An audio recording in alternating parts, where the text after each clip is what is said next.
What happens when America's most beloved progressive champion walks into what should be a friendly interview, only to discover that his supposed ally has been harboring deep resentment and is ready to unleash it on national television? Bernie Sanders thought he knew Stephen Colbert, thought they shared the same values and vision for America. But sometimes the people you trust most are the ones preparing to stab you in the back.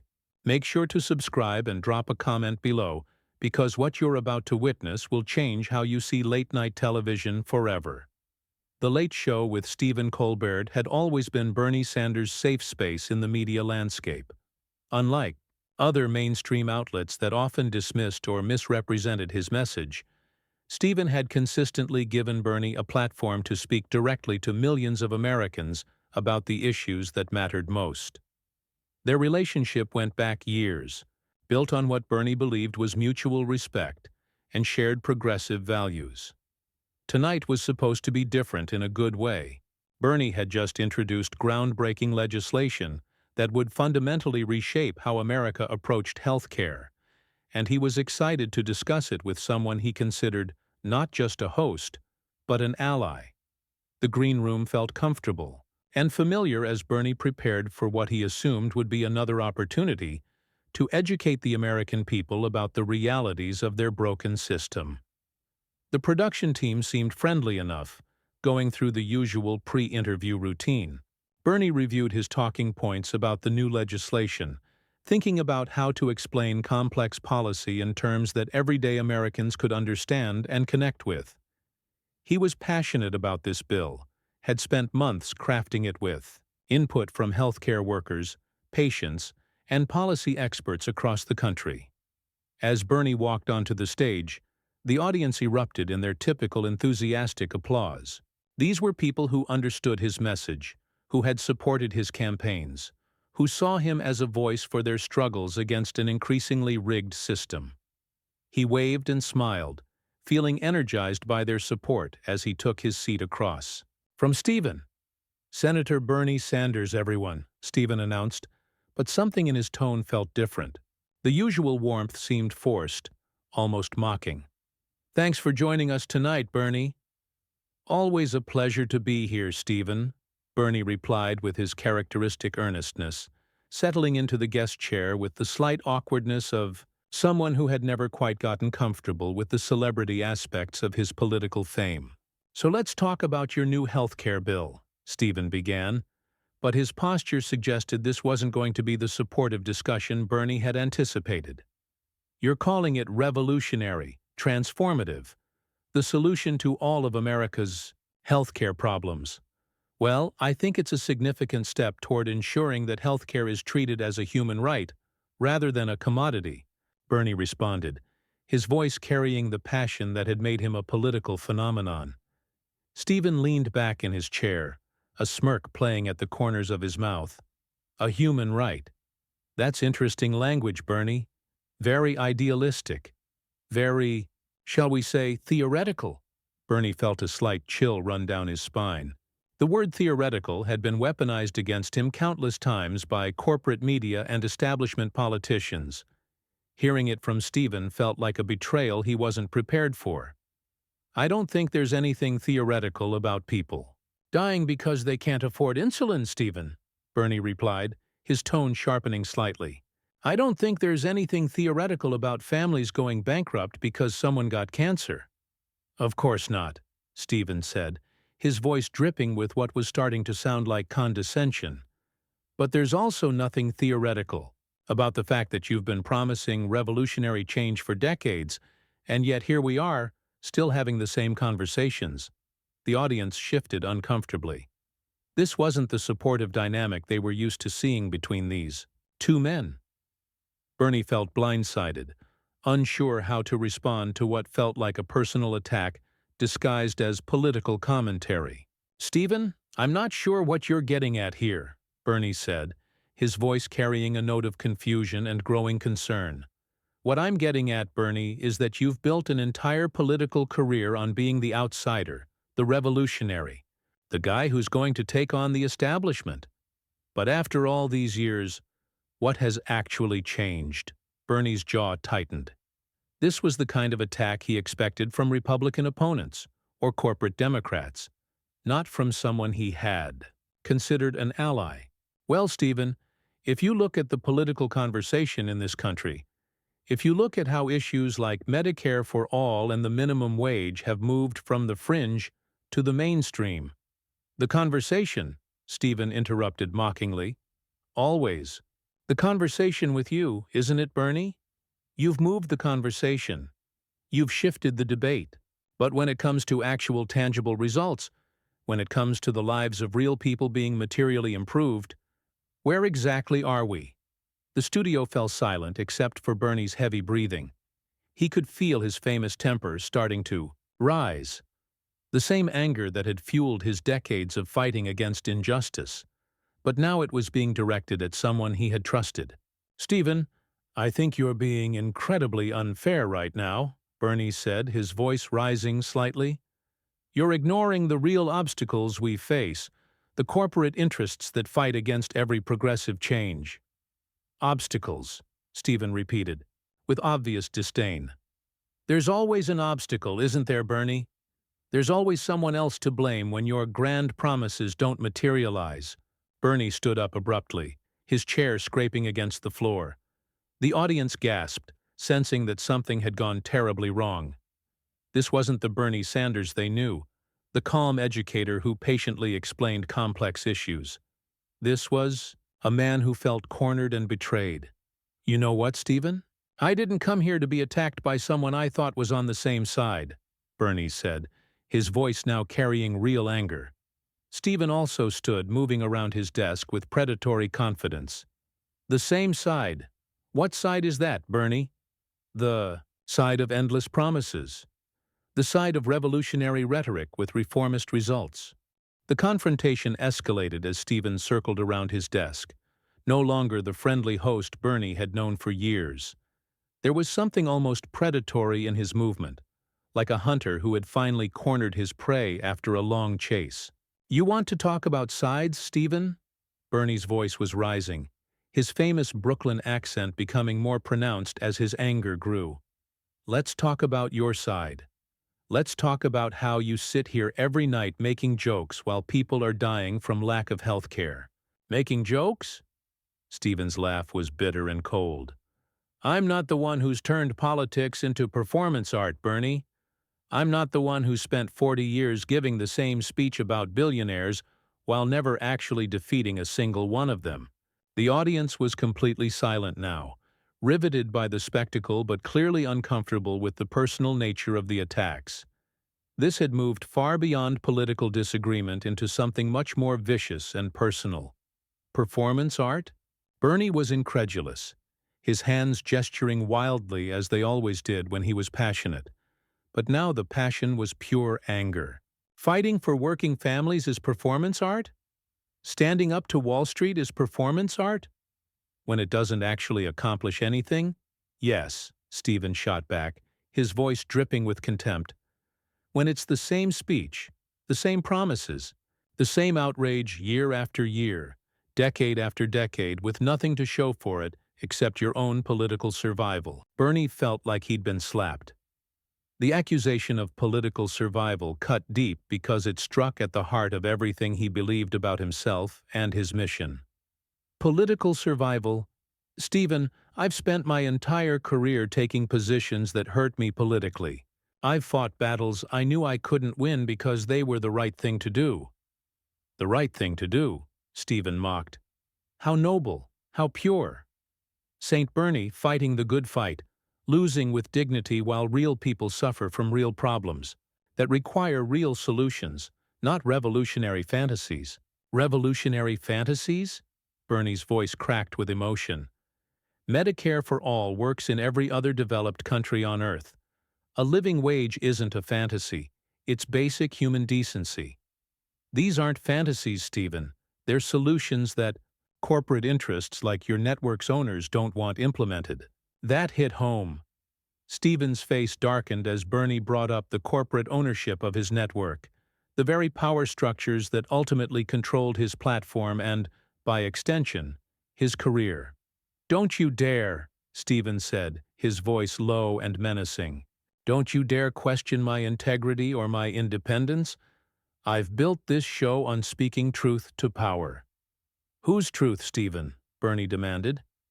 "And which power? Because right now it looks like you're speaking the truth of the corporate establishment, to the power of grassroots movements that actually threaten their control." The studio was electric with tension. Camera operators were looking at each other nervously, unsure whether they should keep filming or cut away. The audience sat frozen, watching two men they had respected tear each other apart in ways that felt deeply personal and irreversible. "You want to know the truth, Bernie?" Stephen's voice was shaking with rage now. "The truth is that you're a fraud. You're a career politician who's figured out how to make millions of people feel good about their powerlessness by giving them someone to blame and promises, you'll never have to keep." "A fraud?" Bernie's voice was barely controlled fury. "A fraud? I've been fighting the same fights since before you were making jokes about fake news, Stephen. I was getting arrested for civil rights when you were still figuring out how to be funny. And what do you have to show for it?" Stephen demanded. "What has all that fighting actually accomplished? Where are the victories, Bernie? Where are the lives saved, the systems changed, the revolution you've been promising for decades?"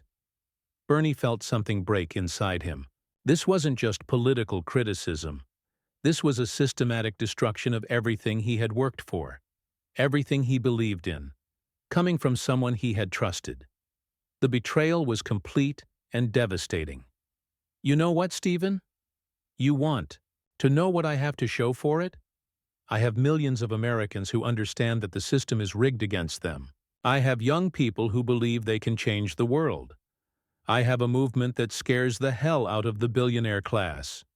"A movement," Stephen laughed mockingly. "You have a mailing list, Bernie. You have a brand. You have a very successful cottage industry built on selling hope to people desperate enough to buy it." "That's enough," Bernie said, his voice now deadly quiet. "That's more than enough." "Is it?" Stephen pressed, sensing he had drawn blood and wanting to inflict more damage. "Because I think we're just getting started. I think it's time someone finally called you out for what you really are." And what am I, Stephen?" Bernie asked, his voice carrying decades of accumulated frustration and anger. "You're a professional protester," Stephen said with vicious satisfaction. "You're someone who's made a very comfortable living being professionally outraged about problems you've never actually solved." Bernie stared at Stephen for a long moment, something fundamental shifting in his expression. The anger was still there, but it was joined by something else. Profound disappointment in someone he had believed in. "You know what the saddest thing about this is, Stephen," Bernie said, his voice now carrying a weight of sadness along with the anger. "I actually thought you understood. I thought you got it." "Got what?" Stephen demanded. "Got that this isn't about me," Bernie replied. "It's never been about me. But you've turned it into something personal because that's easier than dealing with the real issues." The words hung in the air between them like an accusation that Stephen couldn't deflect with humor or sarcasm. For the first time since the confrontation began, he seemed momentarily at a loss for words, but his silence only lasted seconds before. The anger returned with even greater intensity. "Not about you?" Stephen's voice cracked with incredulous rage. "Bernie, everything is about you. Your name is on every bill, every movement, every progressive cause in America. You've made yourself the indispensable man of the left. Because someone has to do the work," Bernie shot back, his voice now carrying decades of frustration at being dismissed and attacked by people who should have been allies. "Someone has to be willing to stand up and fight, even when it's hopeless, even when people like you decide it's easier to tear down the people trying than to help them succeed." Stephen moved closer, his professional demeanor completely abandoned. "Help you succeed? Bernie, I've given you this platform dozens of times. I've let you spread your message to millions of people. How is that not helping?" By doing this, Bernie gestured at the hostile confrontation surrounding them. "By ambushing me, by attacking my character, by undermining the very movements you claim to support. This isn't journalism, Stephen. This is sabotage. Sabotage? Stephen laughed bitterly. I'm asking you questions that your supporters are too starstruck to ask. I'm holding you accountable in ways that your movement refuses to do. You're not holding anyone accountable, Bernie replied, his voice now steady with controlled fury. You're tearing down someone who's actually trying to change things because it makes you feel superior to everyone who still believes change is possible. The accusation hit Stephen like a physical blow. His face contorted with rage, and for a moment it looked like he might actually lunge at the elderly senator. The studio fell so quiet that the hum of the cameras was audible. Superior? Stephen's voice was shaking. You want to talk about feeling superior? You've built your entire brand on being morally superior to everyone else in politics. Saint Bernie, the only honest man in Washington. I've never claimed to be a saint, Bernie replied, but Stephen cut him off before he could continue. You don't have to claim it, Bernie. It's implicit in everything you do, everything you say. Everyone else is corrupt. Everyone else is bought. Everyone else is part of the problem. Everyone except Bernie Sanders. That's not true, and you know it, Bernie said, but there was less fire in his voice now, replaced by something that sounded almost like exhaustion. Isn't it? Stephen pressed his advantage. Name me one other politician you've ever praised without qualification. Name me one other leader you've ever supported without finding something to criticize. Bernie paused, and in that pause, Stephen sensed victory. But Bernie wasn't searching for an answer, he was searching for understanding of how someone he had trusted could have become so twisted with resentment. You know what, Stephen? You're right about one thing. I am critical of other politicians. I'm critical because I've seen what happens when good people stay silent while bad people do terrible things. I'm critical because criticism is what democracy requires. Democracy requires solutions, not just criticism, Stephen replied, but his voice lacked the venom it had carried moments before. And I've proposed solutions, Bernie said, his voice gaining strength again. Detailed, comprehensive, workable solutions that get dismissed not because they won't work, but because they threaten powerful interests that people like you ultimately serve. People like me? Stephen's anger flared again. What is that supposed to mean? It means you've become part of the system you used to satirize, Bernie said with devastating clarity. You've become comfortable, successful, part of the establishment that benefits from keeping things exactly as they are. The accusation landed with brutal precision. Stephen's face went white, then red, cycling through emotions too quickly to track. He was a man who had built his career on speaking truth to power, and Bernie had just accused him of becoming the power that truth needed to be spoken to. Get out, Stephen said, his voice barely above a whisper. What? Bernie wasn't sure. He had heard correctly. I said get out, Stephen repeated, his voice now rising to a shout. Get out of my studio. Bernie stared at him for a long moment, seeing not the comedian he had respected but something smaller and more bitter. You know what, Stephen? I'll go. But not because you're ordering me to. Then why? Stephen demanded. Because this isn't accomplishing anything, Bernie said with sad dignity. Because you've decided to tear down rather than build up, and I won't be part of that. Bernie began walking toward the exit, but Stephen wasn't finished. As the senator reached the edge of the stage, Stephen called after him, his voice carrying across the silent studio. That's right, Bernie. Walk away. Just like you walked away from the Democratic Party when they didn't nominate you. Just like you walk away from every fight when it gets too hard. Bernie stopped and turned back one final time, his eyes blazing with controlled fury. Stephen, I've never walked away from a fight in my life, but I've learned the difference between fighting for something and fighting against someone who's supposed to be on your side. Your side? Stephen shouted.